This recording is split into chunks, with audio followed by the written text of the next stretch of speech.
শুভ দুপুর। আজকের দুপুরে খাওয়া দাওয়া নিয়ে চলে এসেছি। দেখো আজকের আমাদের নিরামিষ। ভাত বেড়ে নিয়েছি দুজনের জন্য, গরম গরম ভাত। আর এটা আছে দেখেন আলু পোস্ত, ঝিঙে আলু দিয়ে পোস্ত করেছি। আজকে নিরামিষ পোস্ত করেছি।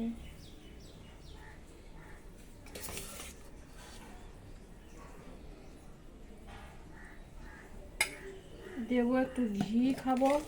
দেখা ঘিটা, ঘি খাবি, ঘি দিয়ে একটু খাওয়া হবে গরম ভাত। আর আছে এটাই মুগ ডাল, আছে মুগ ডাল মিষ্টি মিষ্টি, চিনি দিয়েছি একটু মুগ ডাল। আর আছে পাঁপড় ভাজা, পাঁপড় ভাজা। আজকের দুপুরে আমাদের এটাই খাওয়া দাওয়া। চলো খাওয়া যাক।